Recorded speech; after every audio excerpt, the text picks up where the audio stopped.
Opening prayer. Mr. Zimmerman, could you lead us, please? Let's stand. Father, thank you for today. Thank you for this food that we've eaten, for this group of citizens that are willing to devote their time to help the City Commission provide advice as we look into our charter. Thank you for all your blessings and this community. In Jesus' name, amen. Amen. Perfect timing. Look at that.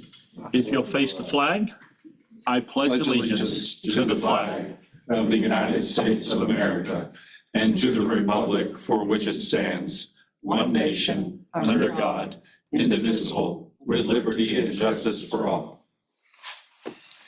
All right. We'll call the roll. Mr. Brandon Berg. Here. Mr. Ron Danzy. Here. Ms. Cecile Schoon. Here. Mr. Brandon Henderson Jensenius. Here. Mr. J.P. Ferreira. Here. Okay, we have all members present. Now we're going to move to staff introductions and the explanation of our roles in this process.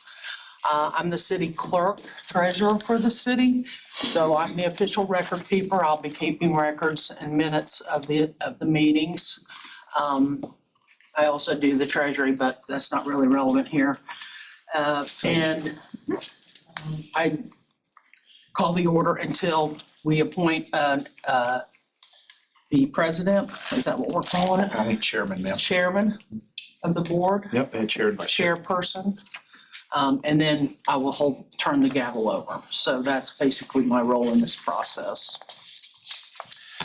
Mr. Manager? Excuse me, I'm Jonathan Hayes. I'm the city manager, and so my role is going to be more operational and support. I'll coordinate the schedule and kind of handle a lot of the just kind of the operational communications, not necessarily a lot of the legal. I think some of that will come from both the clerk and the attorney, depending on what we do. But again, it's just more of an administrative support role and utilizing our facilities here at City Hall and again, just managing all of the schedules and making sure that we provide the necessary administrative and operational support to this effort. So appreciate you all being willing to do this for our city and for citizens and businesses. It hasn't been done since 1962. So I don't think any of us was born in 1962. Yes. Thank you, Some of John. us were.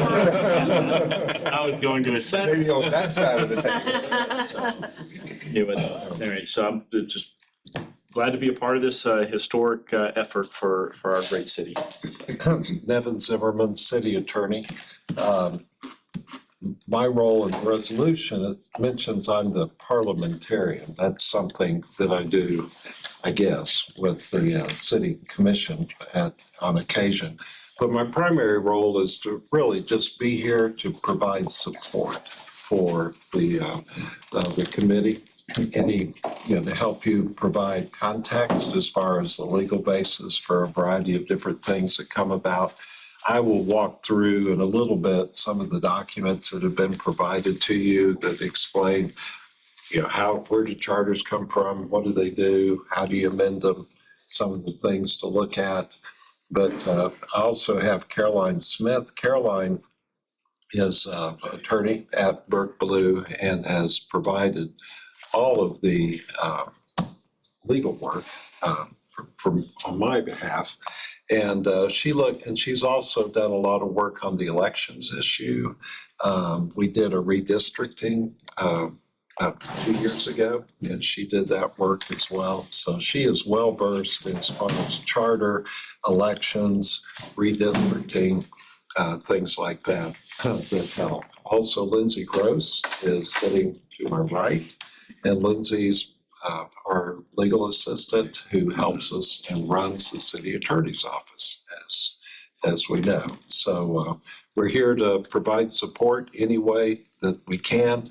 I don't see that I have my cell phone number on the top, but here is, I'll give everybody a card but that's how you contact my office and contact me anytime on my cell phone. So that's the introduction. Okay, Jan, now we're ready for introduction of the Okay. members. Next agenda item is the introduction and background of our board members. So you want to start with Mr. Yeah. Berg? And this is Go this also your opportunity to give a campaign speech because next is election of the chair, right? Or for somebody else. Yeah, my name is Brandon Berg. So I'm an attorney. I have an office down at 215 Harrison. If you've been over to Ferrucci's or Millie's, it's right down there. We're real proud of what we've done with that building, renovating it. Kind of, I think we bought it in 21 and moved in 22. And so just kind of a big supporter of downtown in the Cove area here. I grew up in Panama City for all practical purposes. My dad got transferred to Tyndall, graduated from high school here. I was the first class to graduate from Arnold. And wife's from Port St. Joe. We went to Florida State. Went to Florida State Law, got my MBA there from as well, and then moved down to Tampa to go work for a large firm down there. And then at a certain point, we started looking around saying, you know, my folks are here and Jennifer's folks are in St. Joe and we're looking at having kids. And so we moved back here. So we're one of the very few people that I feel like kind of had some professional accomplishments, were from here and then chose to move back here on purpose. I know I'm not saying it doesn't happen, but a lot of people move away and they don't come back, or they move here for professional reasons. But we were here, we went out and we moved back because we wanted to be a part of this community, raise our family here, you know, and trade out some of the larger city amenities for being able to visit grandparents on the weekends and go to, you know, up to the farm or out to the island or whatever. And so really just kind of humbled to be able to be part of this process. I had no clue. I don't pay attention to the city charter on a regular basis. So I had no idea when it had been reviewed or anything like that. So the idea that it's been 60 years since this thing's been considered, you know, I think we have an opportunity to be very impactful in the future of the city. I think the city's trajectory is very, very positive. You know, my focus, what rightfully or wrongfully, has largely been on like downtown and the Cove. That's where my home and my work is. Not to say anything else isn't important. I'm just saying that's, you know, I kind of put my money where my mouth is. And my saying around here is kind of like businesses when I was growing up here kind of came downtown to die. It's just kind of at the cusp of the mall coming, and now they're coming downtown to thrive, whether it's coffee shops or breweries and streetscapes and what, and my office is down here. And so, you know, I love being a part of that, help do the development work with Alan over at the Mashburn, and just been involved in some other things like that too. So professionally, pretty much all we do is community association work. So condos and homeowners associations. So very, very familiar with these types of governance decisions, like how do we do things? How do we make it clear? I think it's interesting, and I'll wrap this up, for us as a group, because we have various players that we have to consider here, whether it's the citizens, ourselves, the council, like staff, there's all these different players. And I think ultimately we got to figure out what can we get adopted, what makes sense. And then ultimately, like, as I tell all my clients, it's got to be clear. Like if we can draft the best policy on the planet, but if it's unclear, vague, if there's holes, then I think we're creating more problems than we're solving. So that's going to be where my mentality is on, like, let's get feedback from everybody that we can, draft the clearest thing that we can, and then and go from there. So I'm excited to be here. This is really cool. I appreciate the opportunity. I'm really looking, when I saw the list of all y'all too, this is a really, really solid group, and I think we're going to do some cool things. Brandon Henderson Jansenius. So I'm an advocate. You guys ever heard of like a work-life balance? So I don't believe in work-life balance. I believe in work-life blend. That equates to, and for me, personal and professional blend. So I'm blending the two. Personally, my family's legacy is really important to me. So the Jansenius family was one of the first founding families in Panama City. Founded a drugstore in St. Andrews. So me and my kiddos take a lot of passion in that. We do a lot of genealogy together. The Henderson side of my family, we're northern part of the Panhandle. So I'm Panhandle strong, been here my entire life. Love the Cove neighborhood is where I live. I also chair and admin the Cove Events, which is a nonprofit in the Cove community. And I manage our Facebook page. So 2,500 neighbors.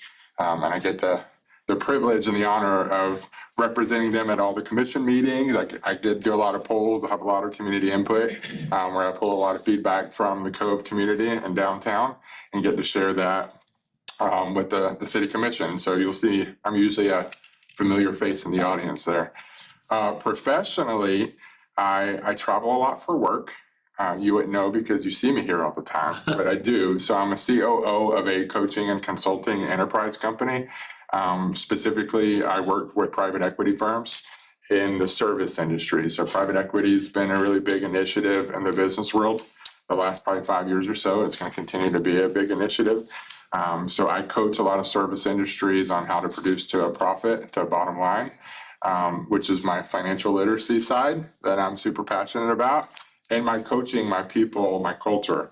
So in my businesses, I coach two things. You only got to do two things right all year. And you only got to do it 12 times. So you got to do culture, you got to protect culture, and you've got to protect profitability, which is performance. And you only got to do that 12 times, one time a month for each P&L, right? So it's super easy stuff. We make it big, much harder than it has to be. So I do tend to blend personal and professional. That's a little bit about me. Okay, my name is Cecile Schoon. Was not born and raised here, but I came here early in my adult life. I got orders from Casper Wengerberger, so I was stationed at Tyndall, active duty as an assistant staff judge advocate.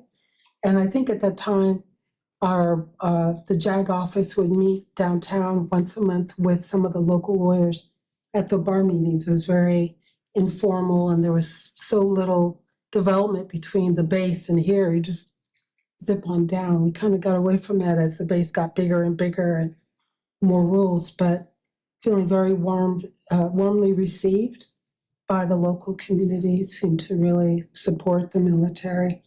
My job on the base was basically city attorney, because we have contracts, we have civilians, we have a local and all that. So was my start. My husband, Alvin Peters, worked for Carol McCauley. So we decided, Alvin and I, that this was the kind of community we felt that we could contribute a lot to. Very small, very friendly. We were amazed, having been raised in bigger cities, that we missed, going into the stores and everyone would say, "Hi, how are you? Didn't see you at church. How are your kids?" Or something about a sport they were playing. And then you go in the big city and nobody knows you. They just go right by you. So we said, hey, let's stay here and enjoy some of that.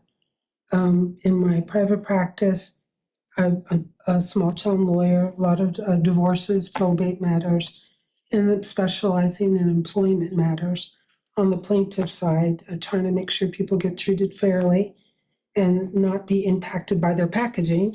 Can you do the job? That should be the question. And I firmly believe in that.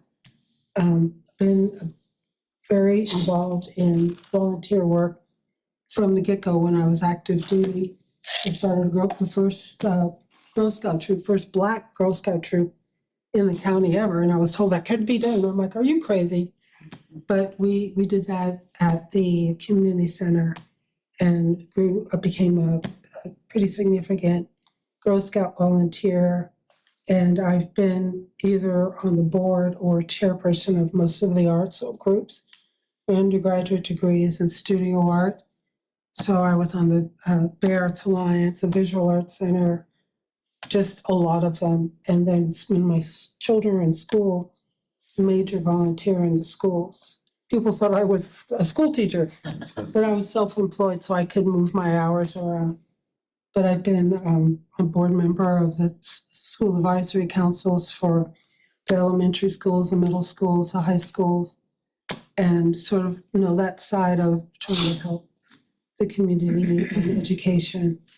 Kids were all very involved in sports and band, and I was on that. So spent a lot of my time just being near the kids and trying to pour back into the community. So I'm very interested in things that could better raise all boats and to make sure that no segments of the community are not attended to. And some of that I've observed is learned silence. In certain communities, historically, not always felt welcome. So they don't speak up, they don't make their needs known. And sort of my being involved just in a lot of volunteer groups, a lot of people talk to me about what they're concerned about. So I hope to bring that perspective in addition to anything else I can bring to the board and be a conduit for everyone's needs to be heard. I'm very excited about this opportunity. Setting a charter is the foundation, like laying the foundation to a house. I think we all understand the tremendous opportunities that we have here. And I'm very pleased and proud to be a part of the team. Cecile, what was your role with the League of Women Voters? Oh, yes, my most recent role is I was a local president for the League of Women Voters in Bay County for about 8 years. And under my jurisdiction, we started going back to doing local forums, which people had not been doing. They were only doing the congressional. And I was like, the league is opportunity for anybody who has a good idea. Don't have to have a big checkbook, friends with people with big checkbooks. If we have a forum, the newspaper comes, the TV comes, they hear your ideas and the marketplace of ideas, it could be, everyone can hear. And so that's something that I really started, and it's now going. It's not everywhere. Rising to the ranks, I was just president of the State League of Women Voters, which is 29 chapters for 2 years, and I just finished my co-presidency with a good friend, Debbie Chandler, in early June. So I'm just like, been carrying all these responsibilities, and this opportunity came about at a very good time because I'm footloose and fancy free. I still have committees that I'm involved with on the league, but no statewide league leadership role. Hi, everyone. I'm JP Ferreira. Nice to meet you all of those I haven't met. A little bit about me. I moved here in 2010. So Panama City is sort of my adopted community. My company that I was working for at the time moved me here, and I ran a plumbing supplies business here from 2010 to about 2019. During that process, that's where I started to become involved in some local issues at the time, because I moved my business into the city limits at the time, and I started to learn some of the issues of city governance and sort of the issues that businesses had, especially all my customers. Most of them were small family-owned businesses, some of them generational, some of the challenges that they had been facing, and that started getting me involved in some of the local political issues where I met Cecile and some of those, back 10 years ago plus. I love this community. I think it was a great place to raise a family. I came from a very big city in Miami and then some other big metropolitan areas, and I love the community here. In 2019, I went to Florida State Law School, got my law degree, and then after that, for the last 3 years, I've been prosecuting at the state attorney's office.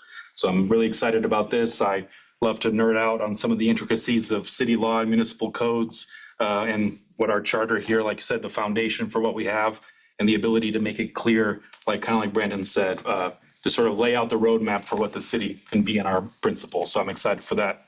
And I'm really impressed by this group, and hopefully we can all live up to what the commissioners have entrusted us with. Thank you.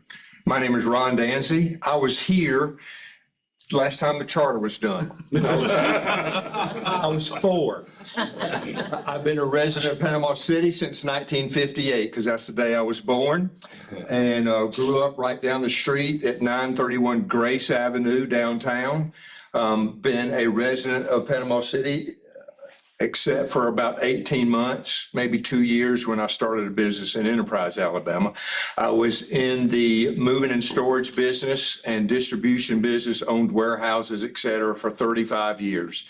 During that time, I was also an elected school board member for 12 years, chaired that quite a few times. Sold my business, my United Van Line agent, back in 2017. Did some consulting work because of my education background and charter school affiliation. I was on the board at Palm Bay Education Group. Their executive director left about 4 years ago, and the board asked me to step in as CEO. So now I'm CEO of Palm Bay Education Group, but been in Panama City all my life. Grew up in a feed store that's corner of East Avenue and Business 98. The building's still there. It's got a nail shop in the bottom of it. That's where I grew up. My dad came here in 1938. built the place on Grace Avenue, and it was a plotted cornfield at the time. So I care about Panama City, been here all my life, love it, can't imagine living anywhere else. And since nobody else made a stump speech, if you want somebody to be chairman, I volunteer. I second that motion. There you go. So is that the appointment then? Who wants to? I mean, I'd also like to be considered as chair. I don't know if you want to talk or if it's. No, nobody else had the opportunity. So I didn't there. That's why I got that, yeah. No, I mean, if you want a stump speech, I'm a student of leadership. And when I was on the school board, we led the school board to get what's called, just left me, master boardmanship from the state of Florida. I was chair at that time. And so leadership has just been my mantra for a long, long time. So I know how to run a meeting. I like to be short and concise and not wordy. And so if nobody else wants the job, I'll take it. Yeah, the only thing that I'll add, the last thing I want to do is get off on a contentious foot going here. And I'll tell you, after you guys, I was excited when I walked into the room. I'm even more excited now. I just didn't really contemplate like the deep roots that everybody has here, especially Ron. I was writing down these addresses that you were at. I think we're going to be successful regardless. But the biggest thing is I've sat in association board meetings dozens and dozens of times where we've kind of gone through a very, very similar process where we're building consensus, we're understanding what the issues are. And what you end up finding is like most of the time people identify problems and they don't really know what the solutions are. And that's fine. They'll go, I keep running into this roadblock. I keep running into this roadblock. And I think the chair is going to be able to say, listen, let's try to draw out all the problems that staff has had or citizens have had or whatever. And I have thoughts, don't get me wrong, but ideally ultimately it's like, how do we make this thing effective to meet the citizens' needs? And this got to get approved by the city council. So it's kind of just understanding that process and what threads to pull at the right time, running a good organized meeting, and then drawing consensus, or not necessarily consensus, but at least feedback from as many different pockets and areas as absolutely possible. So, if I were selected or appointed, I guess, chair, that would be the main goal, is keep this thing organized. We're all professionals. Let's not spend, all of our waking hours on this thing. Let's be efficient. Let's get as much input as we can from every corner that we can. Let's identify the problems. Let's draft good policy, and then let's put it together. And then ultimately it's got to be, I'm kind of putting the cart before the horse. It's ultimately the city council and then the citizens that have to approve it, right? So, even if we draft this amazing thing, there's still no guarantee that it gets done. And that's the thing that I've seen a ton is we've put work into, declarations and bylaws, and they're masterpieces, no, they're not, but they are. And then you can't get it through the citizenship. And so that's kind of one of my questions. We can talk about this later. It's just like, how much can we actually do with our wish list of things if we can't get the citizens to adopt it ultimately? So that's kind of where my head's at. So if I could serve, that'd be great, but it's up to you guys. I do have a quick question for both of you guys. What does citizen engagement look like from a chair perspective? Like, Say that again. what would citizen engagement look like? How would you encourage citizen engagement to gather feedback during this process as we review the charter?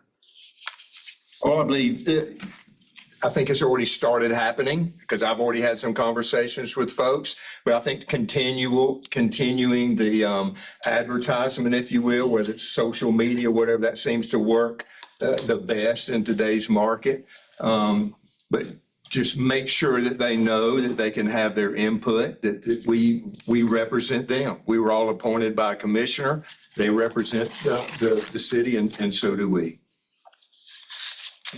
Not to put it back on you guys, but I think each person kind of needs to go out and get to their, we're all appointed. I guess mine was Alan, but we all kind of had districts that we're semi kind of representing. So I think the idea would be talk to your folks, have the city, you're going to have to come at it from two different directions. Individual contributions from everybody that's on this committee. And then I've seen the same thing too. You've got to put this on Facebook about 7 times more than you think you have to. Like, you can publicize and go, it's been on there a million times, and some citizen is going to say, I never saw it. And it's not their fault, the algorithm or whatever else. But solicit feedback, bring them to the meetings. I think we need to take independent actions to try to get feedback on ourselves. And then also, but I also think it's going to be, I think the citizens are incredibly important, but I also think getting feedback from staff is incredibly important. I don't know how much we're allowed to have the city council involved in this as well. But I mean, it's honestly, it's like, I think staff's going to be a big help on this too. Y'all are the ones who've been living and breathing with this document more than we have. So it's going to be all those things. I have a question. Would either of you consider like having town meetings, open town meetings, or not just soliciting, individual input, but opportunities where people could come and say, this has been a concern or something like that to us? Well, I'm 100% on that. And clearly I'm thinking out loud. So do that independent of our own meetings that we have here. Yes. I'm not opposed to it. Yeah, absolutely. What about you? I'm not opposed to it, but the education for the community would be an uphill battle. They have no idea what a charter is. And so that would be a real burden to try to get normal rank and file up to speed what a city charter is. Right. That would be really hard. Yeah, I wouldn't. You would spend the first meeting in trying to explain it. Yeah. Really, expect them to come up to speed because so many things that planners and leaders do, the little Yeah. people, it's just a vast difference, but they can tell you where the rock is in their shoe. Yep. That it would be more like that, or some idea that they saw somewhere else that they'd like considered. From that perspective, I think, and back to getting the citizenry to support whatever we come up with, you're just planning ahead. If you present the opportunity for people to participate and they come and they share their good and their bad and their ugly with us and we listen, they're much more likely to fall for it down the road than if we're in Ivy Tower and they don't feel connected. So from that perspective, not to full education, that's never going to happen. Wouldn't even attempt it. But just, what are some of the things that we should consider and that were roadblocks for you or opportunities for you? So If I may just briefly, every meeting is public and every meeting will have an audience participation option, just for the record, for y'all's awareness as y'all deliberate Right, this. but again, speaking from the community that I've lived in and understand, this is not a comfortable place for a lot of community to speak and listen and wait. That is not what I'm talking about. I'm talking about bringing it home, in a community area where people are comfortable, whether it be a church or community center, where that's their place. And we came to listen to them so that there's that integration between different communities so that they feel heard. Again, the payback could be, hey, they support whatever we come up with. So that could be a short-term benefit. The subject matter of what we develop would benefit, and then payback, hopefully, they would support whatever hard work we're gonna put into. I can tell we all really care. So that's what I was talking about, even though I understand and I'm glad it is a public. Just looking around the room, this is not the kind of place that a lot of people would feel comfortable. I'll make a motion, fit Brendan Byrd be chairman. I second that motion, if you need a second. All right, Mr. Berg, yes. Mr. Danzy, Yes. Ms. Schoon, Yes. Mr. Henderson Jansenius, Yes. Mr. Ferrera. Yes. The motion passes 5-0. I will now pass the gavel to Mr. Berg. And by the way, the name of the committee is the Charter Review Advisory Board. Advisory. Not sure who made the tense, but it's the advisory board. And the next thing on the agenda then is the appointment of the vice chair, and I'll let you take it. The last comment I'll make, not as, I was going to piggyback on what you were saying, Cecile, is like at this point, I would like to try to be, not literally right this second, but be aligned in the overall objectives of things. The tactics of how we do, we'll have to figure that out. I don't think any of us have given a ton of thought to, do we have a town hall? Where is it? What time is it? But we agree on like, the idea is to get as much input from as we can. What I have found in my experience when we're doing this with our condos and our homeowners associations is you want to try to flesh out every problem that you can possibly find. Now, inevitably, it'll be, well, my utility rates are too high. That's probably a problem, not really gonna go in the charter, but like, until I have like the full, all the cards out there, like, we can start saying, that's a charter issue, that's not a charter issue, that's a Nevin issue, we can kind of start parsing things out, but until we can flesh all those things out. So everything that I think we're gonna do here, if it's in the spirit of, at least especially in the short term here, let's just get every problem that we can find and get it on the table, and then we can go from there. I'll support any of that stuff. Perfect, thank you. Cool. All right, so then the next issue is the appointment of a vice chair. Is there anybody, I guess, that would want to volunteer, be I considered? would like to be considered for vice chair. Brandon? How awesome would it be if the chair's not here that the second Brandon takes? Just keep the sign in the. Makes the record keep rising. It does, does it not? Brandon, number one, or Brandon? So I make a motion that Brandon number 2 be the vice chair. I second that motion. Okay, Mr. Oh, no, I'm sorry. Is there any, I guess, debate or anybody else that would want to be considered? Well, Mr. Dancy, you were interested in being chair. Would you be interested in being vice chair? No, I'm ready to move on. Okay, thank you. All right, if there's no debate, then we'll call the roll? Yes, Mr. Berg, Yes. Mr. Danzy, Yes. Ms. Schoon, Yes. Mr. Henderson Jensenius. Yes. Mr. Ferrera. Yes.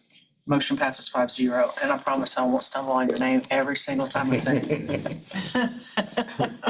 All right, so then the next item on the agenda is document disbursement, description, and explanation. So is this Yeah, Nevin? I'll do it. Great.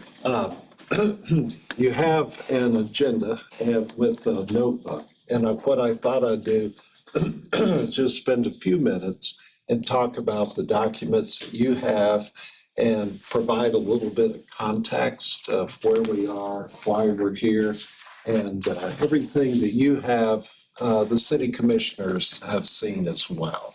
The first document you have is just a letter that was written to the last letter. This was first looked at, I believe, in January of this year, and a report was made to the city commission about the charter.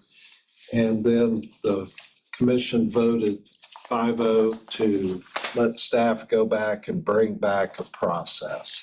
It came back up in June. And then the next thing is a memorandum that was prepared by Caroline, who's here. But the memorandum kind of goes over the history.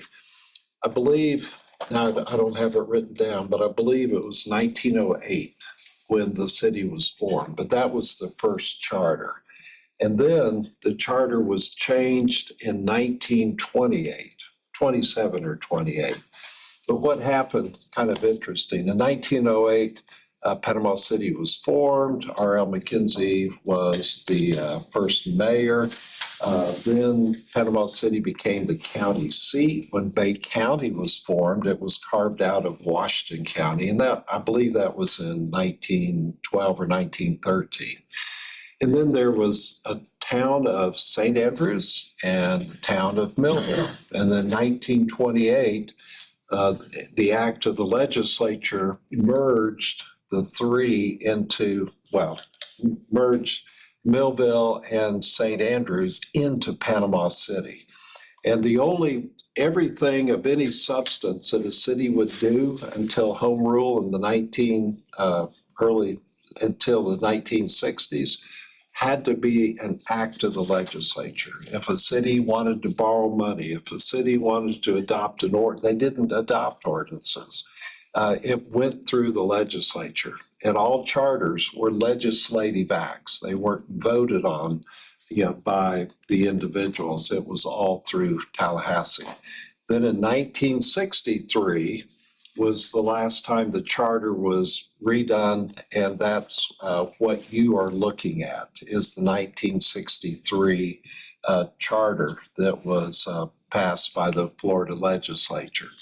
Then I believe it was 1968, but it was in the late 1960s, the Constitution was amended for the state of Florida, and it allowed home rule.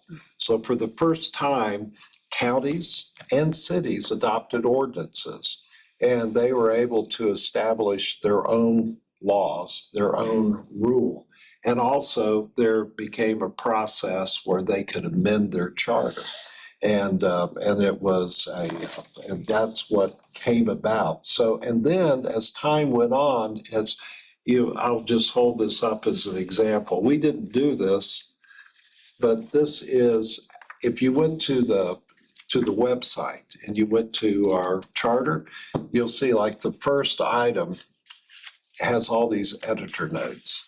And so those are all ordinances that have changed that particular provision. Here, it's a description of the city, and every time we have an annexation or something, we write down the ordinance. So what you have in your book is the charter, but then Caroline went through and stripped out all of the editor notes just to make it easy to read. But if you want to see the editor notes, because what they do is that by statute, then things got removed from the charter and we can adopt them by ordinance. And so a lot of things that used to be in the charter are now in ordinances. And it wasn't removed by the people, it was removed by state law. And so there'll be an editor's note that says that provision has been changed pursuant to ordinance and Florida statute. So that's a little bit of the history of the charter and how we got to that. What's something, and this will come up again, probably 2 or 3 times, is that when the city was formed, we had single member districts. So each ward had its own commissioner that was elected from that particular ward. So only the citizens of the ward voted for the commissioner of that ward. In 1963, it was changed to at-large elections. So the commission, and it's similar to at-large, is similar to what Bay County has. The 4 county commissioners, they have to reside in their district, but everyone votes on them. So then there was some litigation in the 1980s, the Battles federal lawsuit case. And as a result, the city commission said, okay, we'll accept a resolution of this litigation. And the city went back to single member districts. And that was done pursuant to a court order, and then there's a note. There's an editor's note. You'll find it in there where it was changed back to single member districts. When we get to that section, we'll talk about it in more detail. But that's more of just an illustration of how, even though we haven't had a charter review committee, and we've had no elections, that doesn't mean the charter hasn't changed since 1963. It's changed because of a court order, it's changed because of Florida statute, and then it's changed because of ordinances that have now, how certain things can now be controlled by ordinance, and because of a Florida statute being adopted. So you might look at the charter and say, well, there's not much to it. Well, there used to be more, that 1963, it was more, but a lot of things are handled in a different way. But the history of what happened is all in those editor notes. So to me, they're very interesting and they're critical, but for just reading the charter, they're cumbersome. So, yeah. Before I guess we both. Interrupt anytime. I have a question. So should we consider, for simplicity's sake, putting some of the things that were dealt with by statute back in the charter, just so that there's one document that reads more fluidly? We can look at that. I mean, we could Caroline, do you have an example of what has been taken out and is now by ordinance?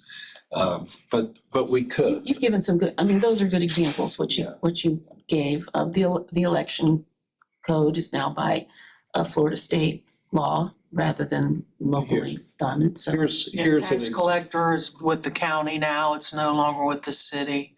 That's one thing that applies in my department. what we could do is the headings are still in there. And so we could, just for our purposes, go back and do a little summary of what happened. You know, that's being handled by ordinance, whatever, and we could even have attachments. Well, we could look at that. It's just back to, make it simple.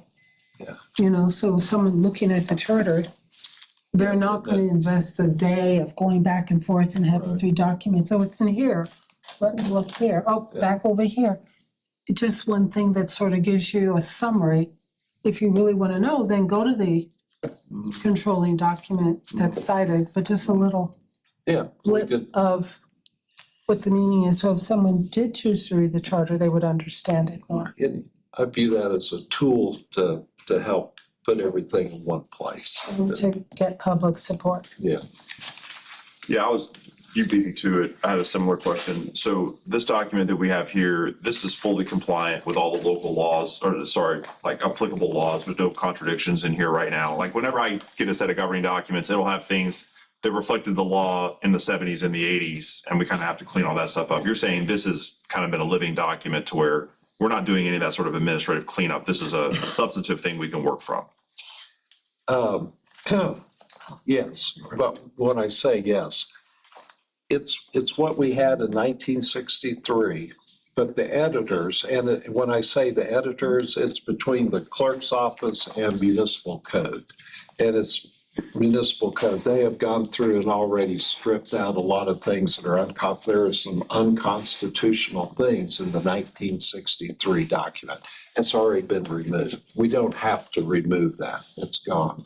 We have like the at-large elections and things like that. That's been dealt with. So hopefully, but I can't, we're going to go through it and see if there's anything else that maybe we ought to deal with. But hopefully, it's a breathing, living, and document that does not have to be changed to meet any type of legal review or standard. Okay.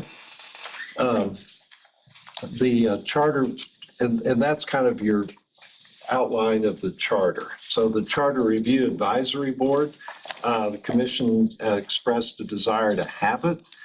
We don't have a requirement in Florida law or a requirement in our charter to have a Charter Review Advisory Board or a Charter Review Committee. There is a provision in our charter that allows the city commission to adopt committees. That's essentially, what we're doing here. It's an advisory committee. But you'll look, if you just Google, you'll see charter review advisory boards or committees are set up different ways. Some by ordinance, they actually have the authority to put ballots directly to the referendum and bypass the city commission. But that's not what we have here. It's by resolution, we just adopted this committee to provide advice and get back and provide advice and report back to the city commission. Now, as you go through, one question and really thought was interesting is, okay, as we go through this process, how do we involve the public? How do we involve staff? How do we involve the city commission? So, that's something. As we go through here, if you wanted to have a joint meeting with the city commission to give a kind of a halfway report or something, it's totally up to you and the city commission how you want to interact formally on that. So that's something to think about. As we thought about, charter review, we looked at what Lynn Haven has had charter amendments, and Panama City Beach and Callaway. Panama City Beach is just a little bit different as far as their charter goes. So we focused on Lynn Haven, and in that memo that Caroline did, there's an example of Lynn Haven as far as the calendar when they met. I think they were a 6-month time period. So they, It was about a year and Callaway was 6 months. okay. So they went through, and then also we have the questions there that they voted on, or that the commission approved, and then they put on referendum. So that's the process as far as here locally in the last few years on amendments to the charter. So that's the memorandum, basically, that we have for you. We also have a best practices. It's a PowerPoint presentation. We'll send you a link with all this. This is much easier to read. Jonathan sent it to us last night. Yeah. Oh, did you? Yeah. Okay, great. And so we've got the municipal charters. It's just kind of a best practices manual from the Florida League of Cities. And then we have what at the top, this is an unofficial edited clean version of the Panama City Charter. And that's our attempt, Caroline and me, to go through and take out the editor notes just to have one document that you can kind of read through without getting bogged down in all of the editor notes. We next have in this the resolution that the City Commission adopted. There's a couple of points to that. The committee is advisory and it's subject to the Sunshine Law. At the end, we have a short summary of the Sunshine Law as put out by the state of Florida. I believe the division, whoever puts those out. This might have been through the First Amendment Foundation, but through the Attorney General's office. But the main thing to remember is that you are subject to the Sunshine Law. So the 5 of you can say anything you want to about what you want to see and how you want to vote, as long as we're together in a meeting. If we're not together in a meeting, then you really need not to do that. You can socialize, you can go to church together, you can go to parties together, you can go out to eat together, but just not talk about how you're going to vote at a subsequent meeting. And even though your vote is advisory, this is the beginning of the decision-making process for the City Commission. So it's and you are an official committee adopted by or set up by the City Commission. So Just so I understand, like, I can't call Cecile and say, what are you hearing out there? What do you think about this? That has to be at this open meeting. yes. Okay. Yeah. I mean, if it's about, her neighbors or something, sure. Right, if I see But Brandon at a Cove event, that's Yeah. fine, but if I'm like, hey, I know you had that town hall, how'd it go, what'd you hear? That, we have It's- to wait till this. It's best because it's it's best to wait until we get to here and then have reports, because what you hear may influence a decision that you make together. Even though you're not asking Cecile exactly how she's going to vote, that information that you're gathering it kind of from one another and not independent. You are free to go out independently and have your own town halls or talk to your neighbors and all. So it's best if when you talk about this subject, that you talk about it together in here, when you talk together about it. Clarification. I think I understand. Don't talk amongst ourselves on topics pertaining to our work. But if we're in the community and a community member, hey, I'm concerned about blah, blah, we can have that conversation one-on-one with a community member. Correct. It's your job. Yeah. I mean, seriously. I mean, and that's. Or any of us. Yes, Stan. It's just the 5 of you. Yeah, it's just, you talk So to, if I had a question, I could call Carolyn or yourself. yeah, Yes, ma'am. Okay. But in that conversation, you can't ask the city manager what Ron Danzy thinks about it. That also breaks the Sunshine Law. it's, You can't ask him what I think. Right, gotta try to go Yeah. around the room. Yeah. can't use people to be conduits. What about conversation with city commissioners, current city commissioners? That's interesting. I think it's fine. Let me think about it. But that when Brandon mentioned about involving city commissioners, that's really one reason why I thought it would be good if you do want to involve them, before you come to a conclusion, to have a joint meeting.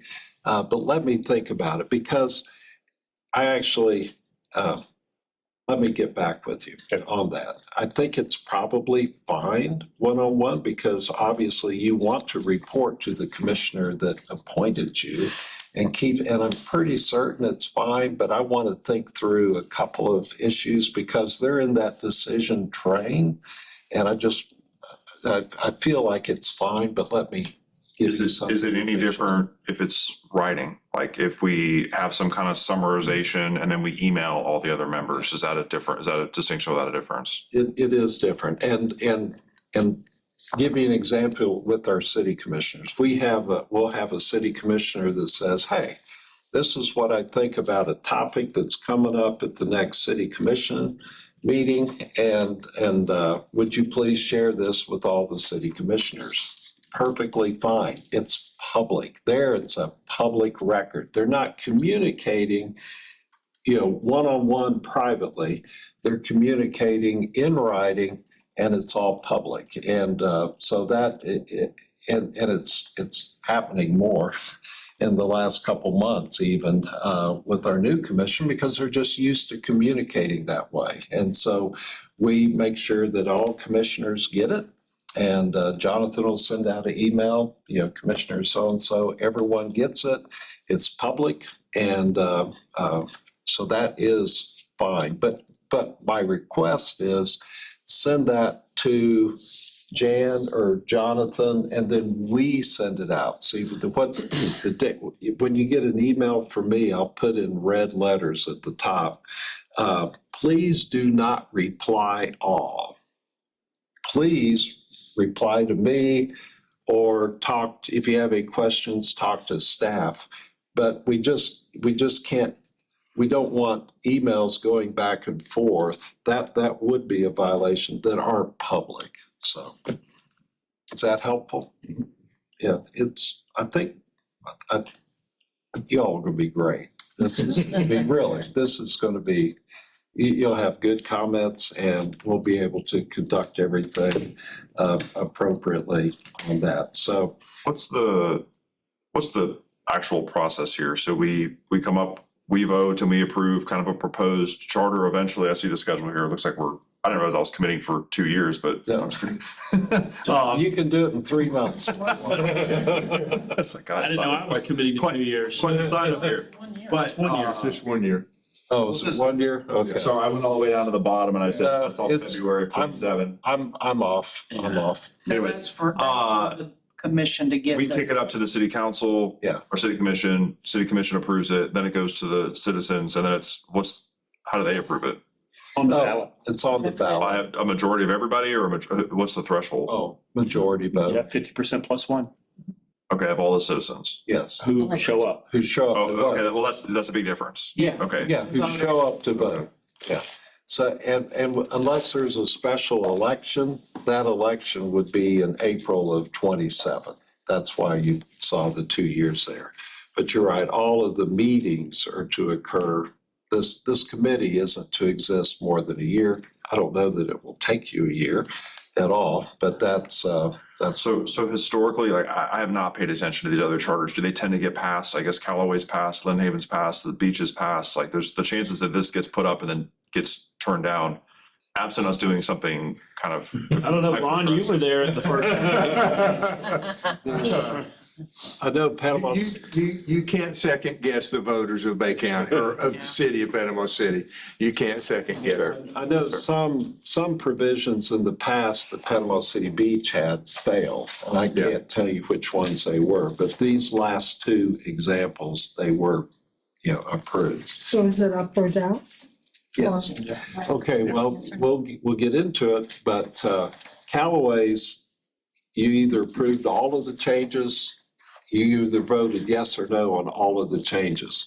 Lynn Haven, it was yes and no on like 5 different things. So 3 of the changes could have been approved and 2 kicked out.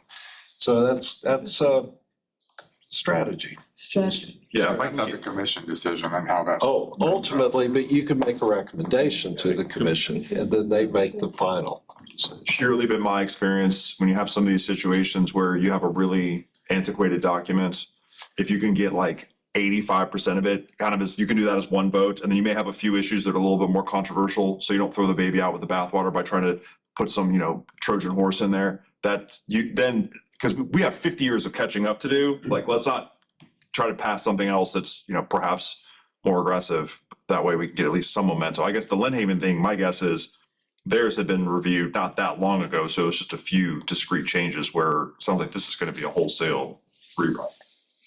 I think it can be, Could be. but the likelihood of it, probably not so, because our charter's been, we live by the charter. Hey, your position, city manager position is pretty clearly defined in the I charter. guess it just depends on the substance of the changes. If there's like, Yeah. sweeping changes to something, then you rewrite the whole thing, but, okay. Makes sense. So that's the resolution, and then there is, and then I guess the last thing we've already talked about is sunshine law. So that's the additional things. Back, there's the example from Wildwood. Yep, we ended up not putting that in, but we Yeah. have. What is it? Except for the charter piece. The PowerPoint presentation, I think, that went before Wildwood's Charter Review Committee came from the Florida League of Cities, and it was very, very applicable. The only part of that presentation that we removed was the actual Wildwood charter, because it ended up getting amended and wasn't, relevant to what you were doing. If you want to see examples of charters from other areas, we're happy to provide that for you. But this was a PowerPoint presentation that gave a general overview to guide you. It's a guide on how to review a charter. And then we had a proposed timeline, which we've talked about, and then the other document, and we passed this out. Okay. It's just a Westlaw, well, it's not Westlaw, it's LexisNexis. It's chapter 166 about charter amendments, and then the Attorney General opinion summaries and all. We'll pass that out right now. And I just thought it's, because that's the statute that we work under to amend the charter. And I just did not include that initially. And that's it. Thank you. So let's look at the timeline. I just glanced at that. These are suggested dates. Those are just suggestions on the dates. We just made up one day a month. I don't know if that's really. Well, the August date, and I would hate to start out missing. I'll be out of town for a long scheduled vacation. This committee, this board is completely free to change any of these dates to fit your So I'm calendar. just. This was just a suggestion to give you an idea Yeah. how many articles that you're going to be looking at, and but this is only suggestive. And Okay, so I just could see right from the get-go, the next meeting, August the 28th, would be a conflict for me for longstanding holiday away. Would anybody object to? So I think what they did, with the exception of October and then obviously November's holidays, is it's always helpful to say, we're gonna do the last Thursday of the month. And that way you kind of just know it's the last Thursday every month. Now, that being said, Unless it's changed. unless it's changed. And so, if we know there's a conflict, then we can kind of work with modifying that. We do it occasionally. We've done it a lot recently with the city commission, but modifying meetings, we just need to make sure that it's done in advance so that we can provide That- appropriate notice and update the schedule for the city calendar appropriately. That's why I'm speaking it so quickly, because Well, it's actually the next thing on the It's the next agenda. agenda. So we're good. So August 28th, I would be away, and I would prefer for it to be if it's the Thursdays that we like, and I'm keeping consistent, the next Thursday would be September 4th, or, shortening it. Are you gone that entire week of August the 25th? Yes, that would, as we're figuring that out, are there any other conflicts with any other dates? or the 21st of August too. Let me look. I think I'm good for all of that stuff. I still have old fashioned calendar. Ron, are you good for those dates? Looking. So September 25th, I'm out of town that week. Okay. But I mean, it's almost, there's gonna be chances, some of us are not gonna be at Yeah, every the meeting. likelihood of all five of y'all attending every single meeting is very unlikely. Very unlikely. We Is just there, need to- are there phone options and stuff too? You wouldn't be able to vote, but you could participate virtually. We Yeah. do that with our commission, but if you're not in person, you can participate in the deliberation and discussion, but you would not be able to vote if there is a vote that day. I'm a little concerned with the 28th because we're just getting going. So I think the first few meetings we Oh, have on. And I'm not looking past that. I'm trying to figure out, do all the other dates work and we're just moving one or two as opposed, maybe we just can't do the third or the last Thursday. That's what I'm just trying to get an inventory of Yeah, how I the schedule get you. works. Yeah, but I don't want to do the 28th either. You could also look at starting the first Thursday of September potentially. So there's always going to be conflicts, Okay. but you know, it is more difficult in the last week because you get into, you know, especially around Thanksgiving and Christmas and JP, do you have any conflicts? Not with any of these. The first week of the month is always my trial week. Oh. Okay. So that is the first week of the month is always going to be a problem for me. Okay. I do see another one, the 26th. My daughter's getting married. It's important. February 26th. And just in terms of week, for me, the second or the fourth week of the month will always be better with my court schedule. The second Thursdays, I'm free for the most part. So maybe we all agree on the second Thursdays of every month. Yep, that should work. Any scheduling conflicts?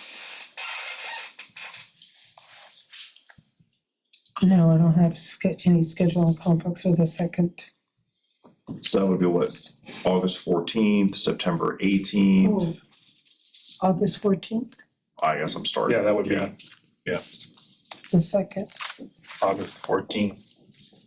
Yeah, that's my birthday week.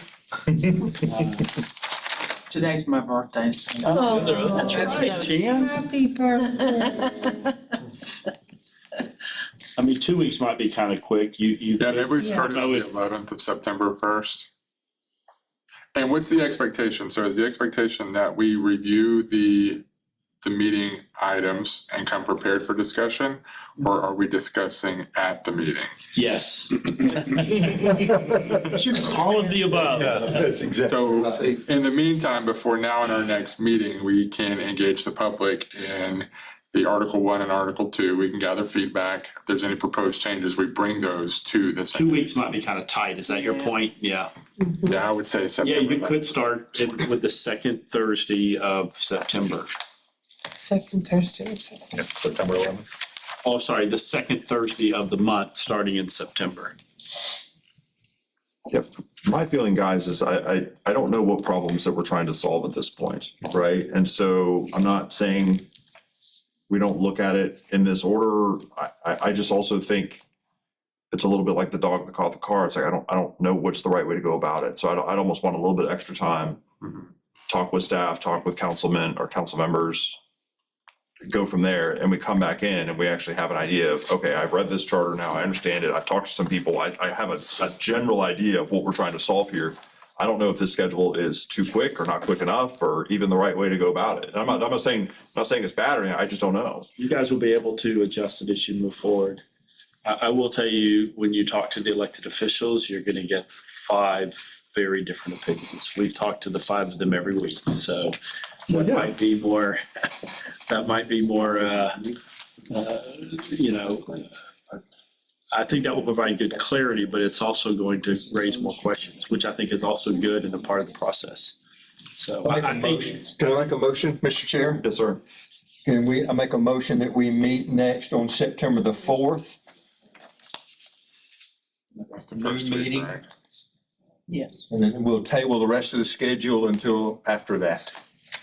That'll give us all time enough to look at the charter, do everything, meet on the September the 4th, and then we can adopt the calendar as it is or whatever from then.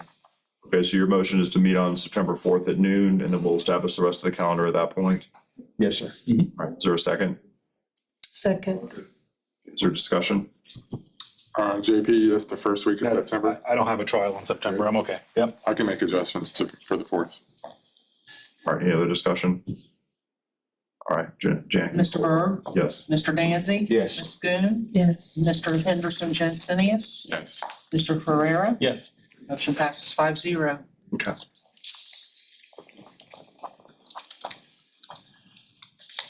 Okay, so now, between now and the 4th, we look at Article 1 and Article 2. We engage the public in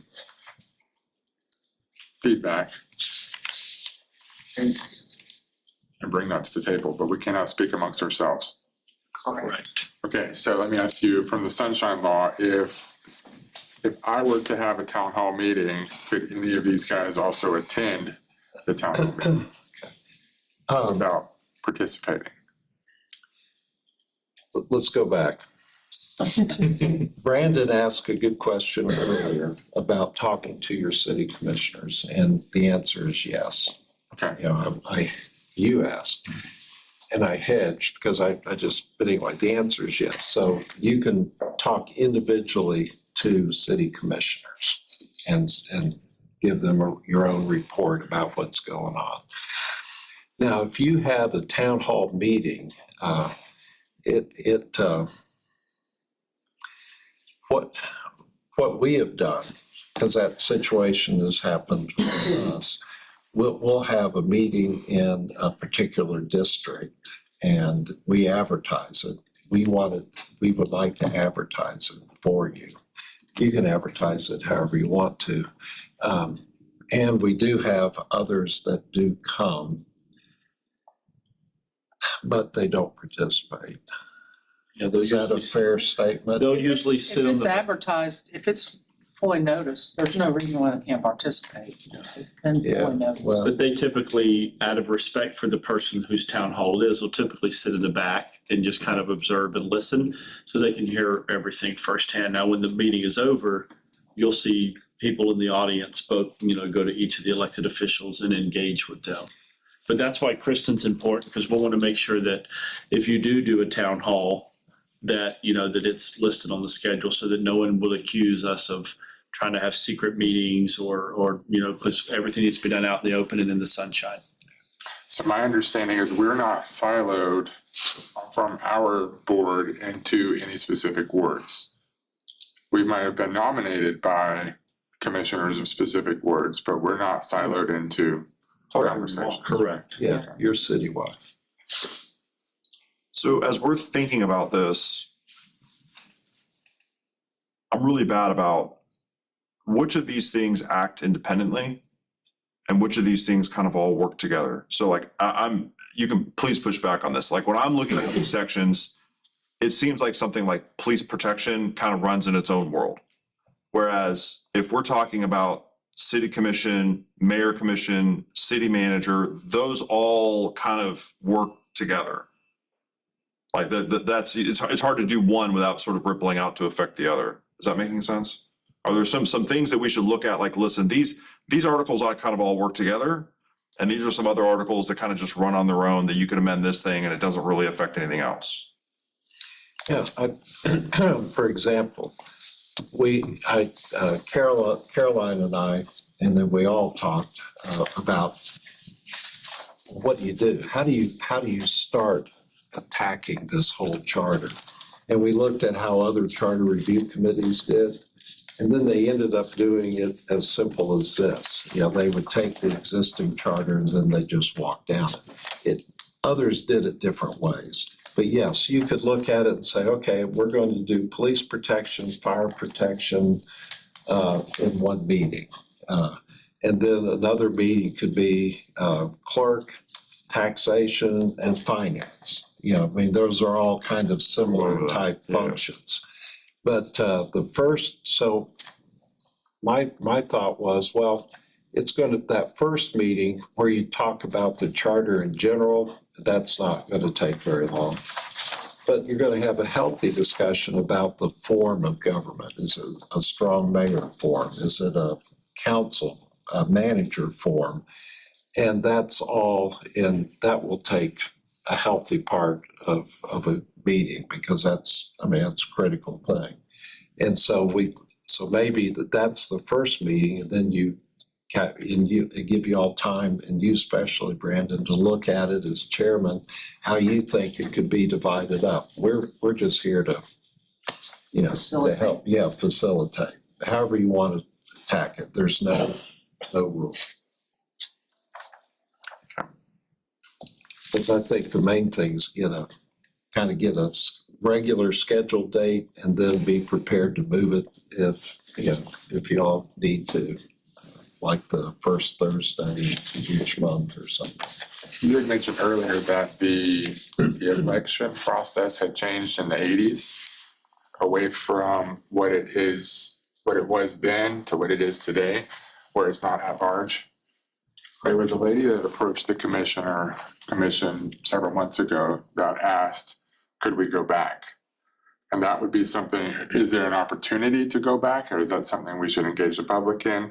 And saying, how would you appreciate having a commissioner that lives in the ward but is elected by the city, by the people? Is there an opportunity to go back? Well, you can engage the public, but I can, and when we get to that section, we'll talk about it at length. But on that, so what advice do we give as far as your legal counsel? The advice is that we believe that particular federal lawsuit judgment there is not continuing jurisdiction from the 1980s. Many people disagree with that opinion.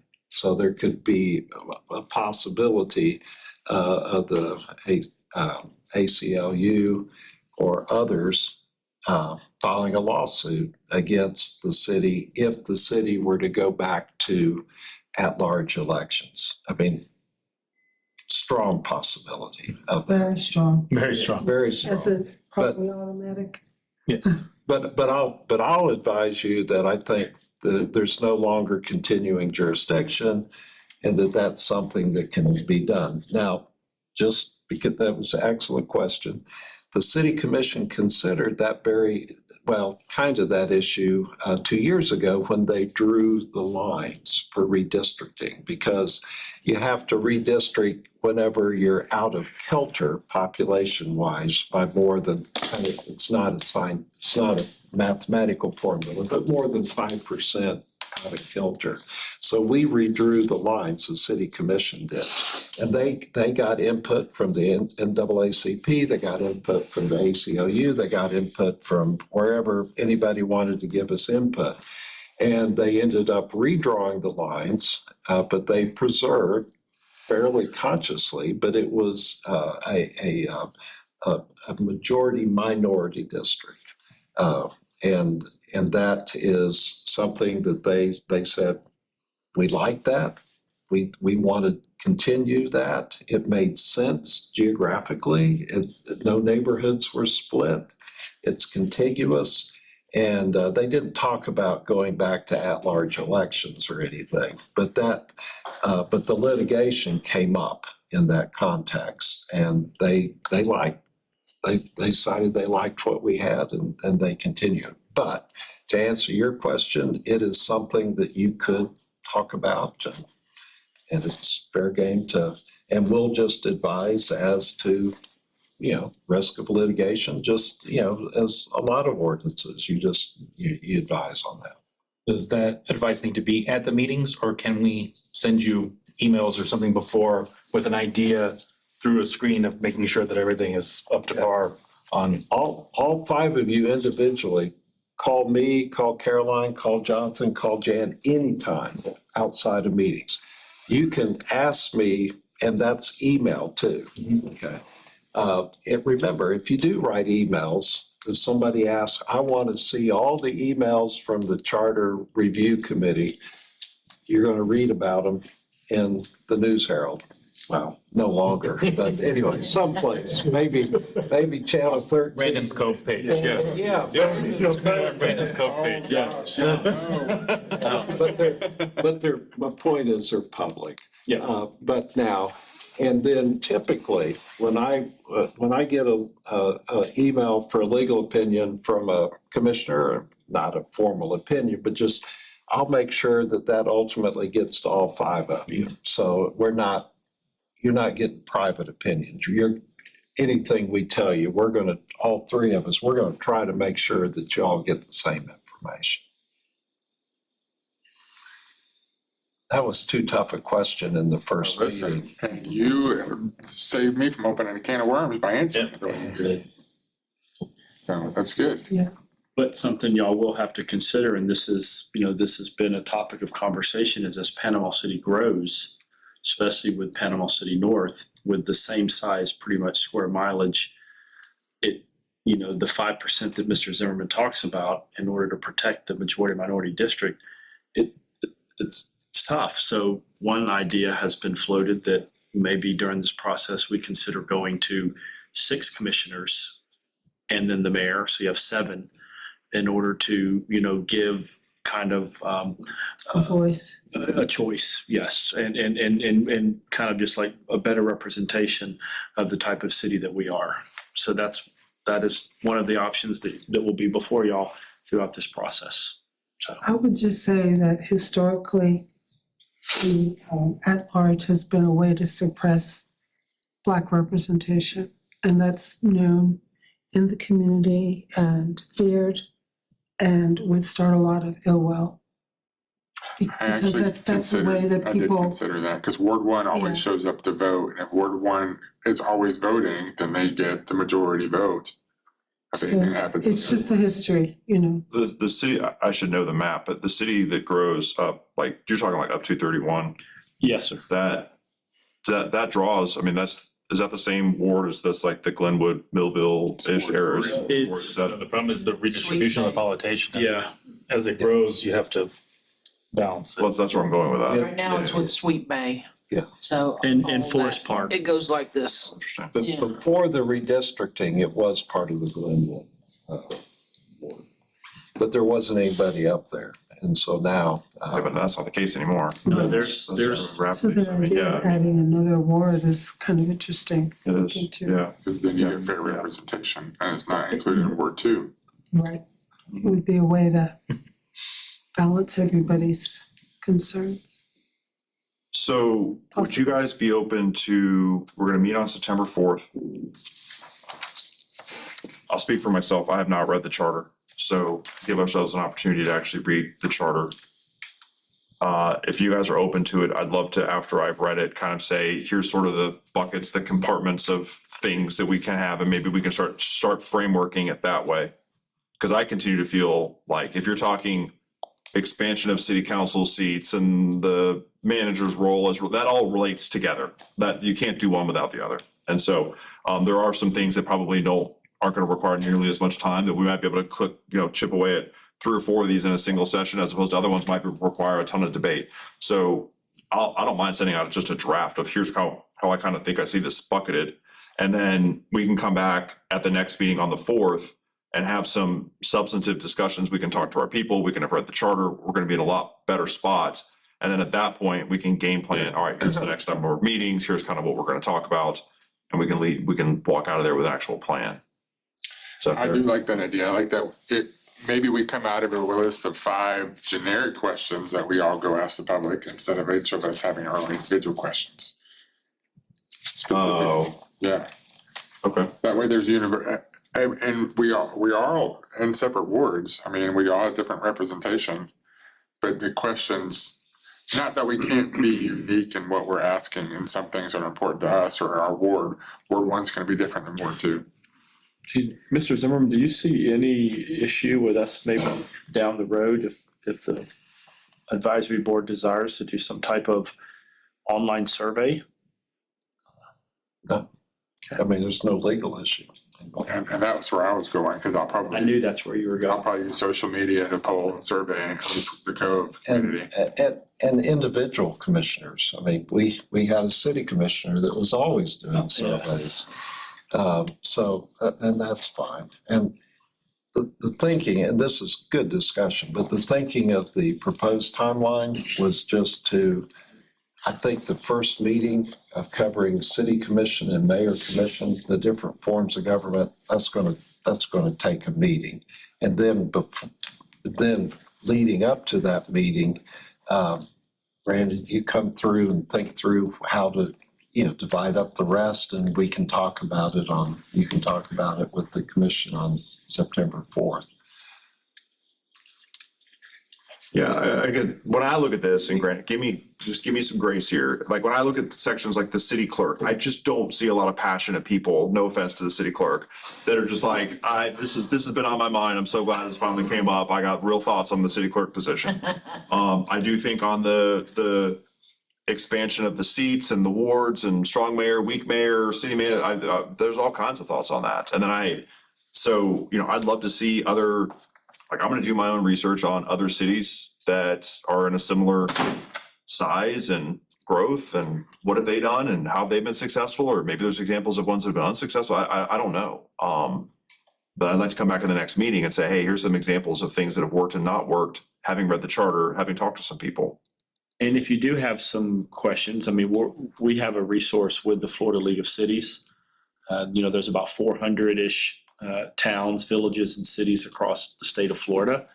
And they're a great resource on a number of issues that we deal with every single week, really every single day as a city. So. And even as you look at it, if you want to, you can shape the first meeting, what you think is most productive. We're here to just help you get there.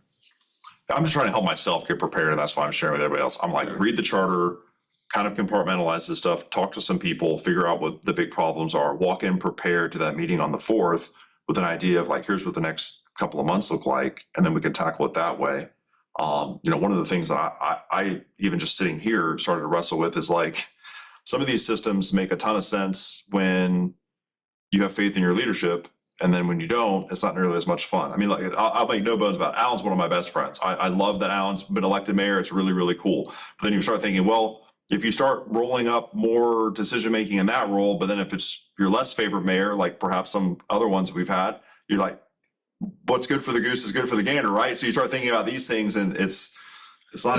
You have to take the personalities out of the 100%, mix. 100%. It's very hard to do, having been elected politician. Yeah. It's very hard to do, to take the personalities out, but for the charter, you have to. You can't think about our less liked mayor. You start going into almost like, Or commissioners too, for that matter, start going almost like some founding father type Yes, stuff. You're like, exactly. hey, the system's kind of almost designed to not do certain things. And that's a feature, not a bug. Interesting. I do think that I understand where you talk about the emotional component, but in reverse, the different personalities you do have at the table, I see it differently from the city clerk side. Specifically from social media, I get tons of feedback about the city clerk's office, the collections. I mean, that's how the water bill stuff got brought to the table. I'm sorry, I wasn't trying, I was. Yeah, we're terrible. And it's not the people, it's the process, right? The process is that's what you gotta look at. Is it a people problem or is it a process problem? We're solving for process problems.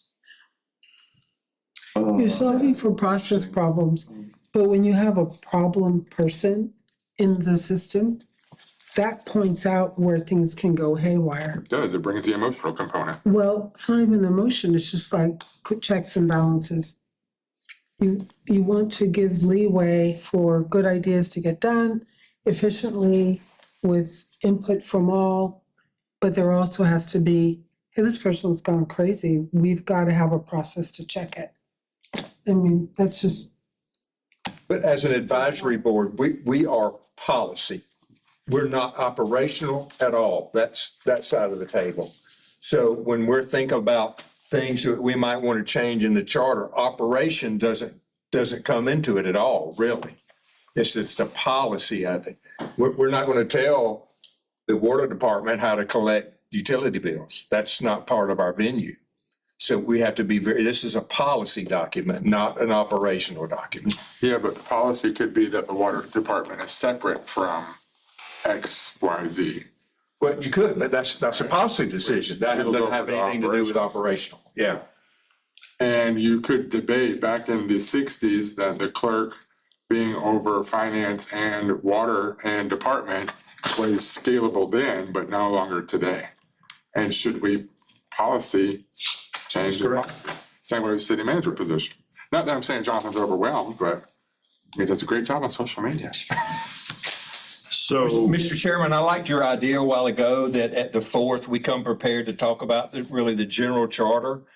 And that I would make a recommendation to Mr. Chairman that you kind of come up with the buckets and how that we need to put the charter in buckets, and then we can go from there and put that bucket list in with a timeline list so that we can keep moving. yeah, I mean, I was Can't literally, get bogged down. yeah, I was literally about to say, I feel like we're on agenda item 12, preparation for the next meeting. Is there anything else anybody else wants to share as far as like to get ready for that meeting or any outcomes that you're looking for from that meeting besides let's have some good discussions and walk out with a real solid plan of attack on the 4th with how we're gonna get this done? As you're asking for a chairman to do that, I think all of us should think too along the same idea so that we come prepared to understand your bucket, because Yeah, I'd like to get that to you sooner rather than later. Like, I'm not gonna send it to you on the night before the meeting. 'Cause that's not helpful. Because my understanding is I can send it to you guys, you can look at it, we can email, we can, yeah. That way, we're walking in with a fairly decent plan.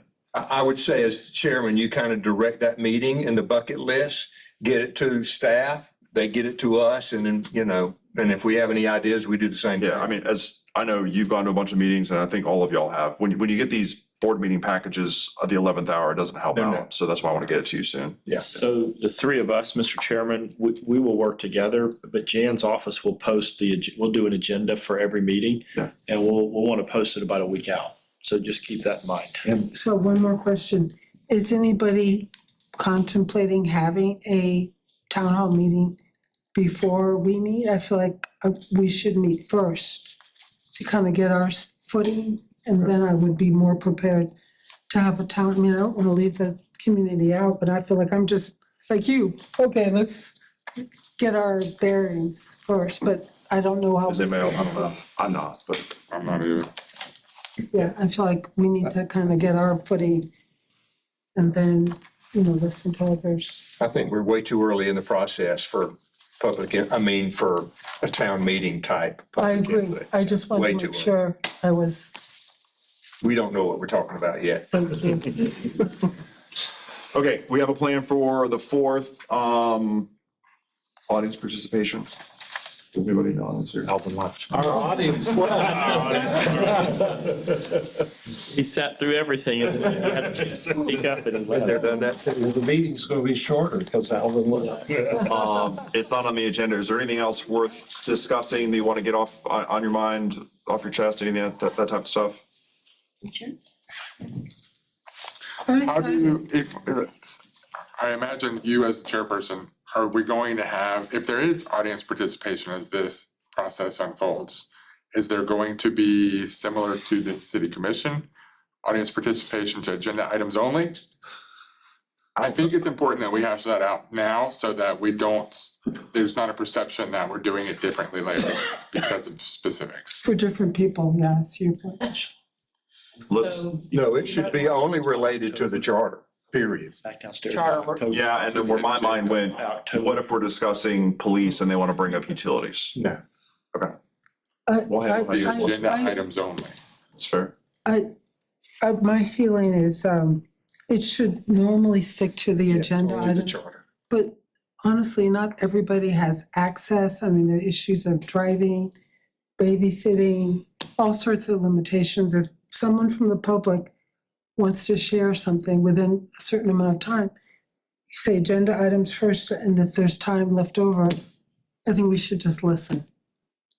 So Brent, I don't want to deflect your question. Can this be like a bridge we cross when we get there? I mean, I don't even know if we're going to get any audience participation or if they're going to go off topic. I don't know. Is that fair? Something else you might want to consider too is that the commission to 3 minutes. I don't know if you want to put a limit on their comments, or that's something to consider when you make the decision on how you want to handle audience participation. That would be consistent with the rules of procedure so that you don't have one person, kind of get up there and dominate it. And it prevents you as chairman from having to, until that 3 minutes is up, you're going to have that expectation. And I want to reiterate, this meeting room is probably just for this one in September. Because of the flooding issue, we do hope to be back downstairs in room 10 starting in October.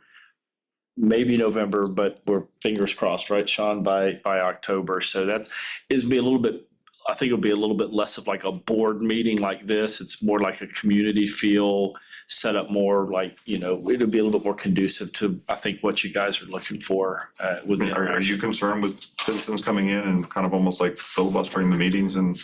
Yes, I do have that, because I go to the commission meetings and I've seen it. And I've seen, if it's not clear from our seat from day one, then that lack of clarity is gonna bring an erosion of trust, right? If we're clear from day one that, hey, we encourage audience participation at this meeting, because this is a decision-based meeting, right? It's very similar to a commission meeting on agenda items, but we are all available for anything outside of that, outside of this structure. And I think it promotes consistency within the current commission structure, and it spills over into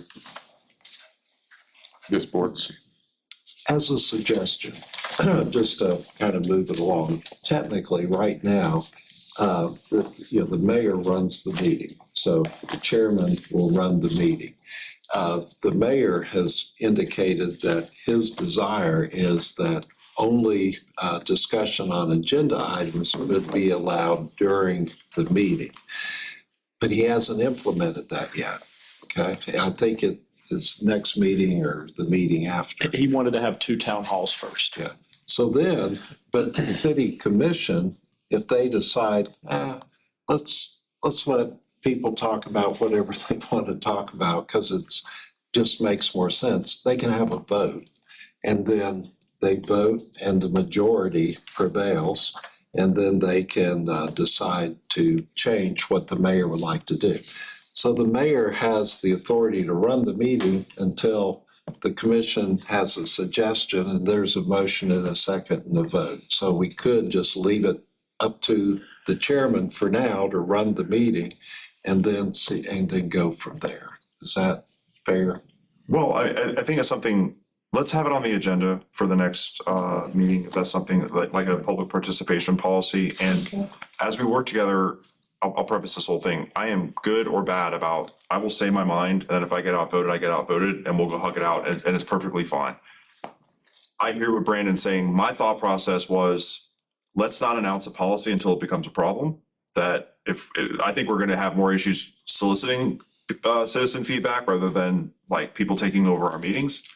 And so that's where I was like, we'll cross the bridge when we get there. Your point is, if we did get to that point, it looks weak and that we don't have something in place ahead of time, and then it kind of erodes the credibility of the committee. Like, I get that. We'll see. So I'm kind of curious, y'all's take is that, do we put something in place first, and we'll do it at the next meeting? Do we put something in place first in anticipation that that could be a problem? Or is it, if it becomes a problem, we'll do something about it? Cecile, do you? I think we should have some general guidelines. Okay. I hear what you're saying. I think that is wise because you don't want it to be situational. Man, someone got in your face and so you shut Like, I like what he says. Let him keep talking. I don't like that. Yeah, I get We it. should have a policy in place, but we should be reasonable. There could be people who just, this is the only time they could come, and we shouldn't shut them down because finances and disabilities and all sorts of things are impactful. That maybe someone gave them a ride. They couldn't get a ride the next time. People are like that, but they have a good idea. So we should be sensitive to it. But I think a general policy is planned ahead is what Brandon is saying. I'm all for that. JP? I like the general guidelines that we have, the commission meetings now about keeping to agenda items and limiting time to a certain, like 3 minutes, kind of keeps uniformity with what the city's doing. Yeah, we are not the commission. We're an advisory board. We shouldn't talk about anything else except for the charter. And I don't want somebody Because you have those people in society that want to come and speak about whatever they want to speak about. This is not that forum. Yeah, 100% agree on that. And then would it be even, but we're only talking about law enforcement today, or we're only talking about the clerk today? Correct. Okay. Correct. Then can we I'll have send that out what prepared? we have for the city, and then you can make the changes next meeting, and then we'll adopt whatever the All right, changes Let's, are. let's put that on the top of the agenda for Yes, the sir. next, so we can go ahead and get that knocked out before we Refer to it as the rules of procedure. Yeah. Cool. do that. I have just a quick question. The actual drafting of the charter, is that something that we do or is that something that y'all do? Well, it's collaborative, but Okay. we're staff. So, I mean, typically with the city commission, staff does the drafting. They look at it. Of course, some of them do their own, which is fine, but typically, you'll come in with any changes you have and then we'll turn it around and send it to you. Go back to when you first came to the meeting, all the different ordinances, and you filtered a lot of that stuff out, right? And I'm with Cecile on cleaning it up so that it's presentable. Today, there's one document, it's clean, it's clear, and it's kind. That's the direction we all agree we're gonna be moving this and really cleaning it up, which is gonna impact how it makes its way to the ballot, whenever it makes its way to the ballot.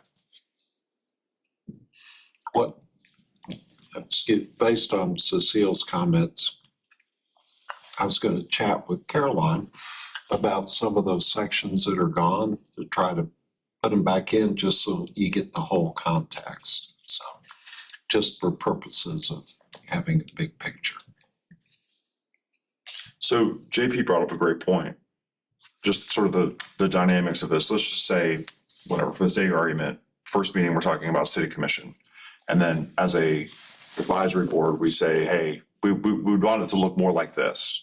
Then you guys go back to draft it. And then I guess we review it in the interim, or we come back to the next meeting and we have a draft that we can all discuss, and then we go back and draft it some more. What I envision is that there would be, we can distribute to everyone, obviously, whatever the draft is. You can communicate with me with any changes that you want. I could then turn around and do a second draft. But what I think the key is, it needs to go through staff rather than going back and forth directly to the city commissioners. I mean, to the advisory board members.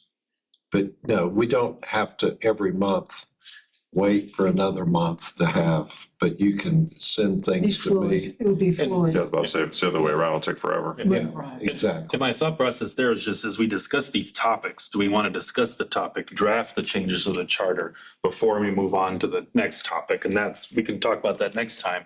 But I know in this one, we're going to discuss each one and then prepare sort of our reports. But do we want to go drafting the changes as we go? I think we should sort of draft the piecemeal? changes That was my as question we about how go, that while process you works. remember the conversation. Right. So if we have our first meeting or the second meeting, we actually talk about the way government's going to work. Do we want to work on that draft piece first before we move on to the other stuff? That's just Yeah, a procedural thought.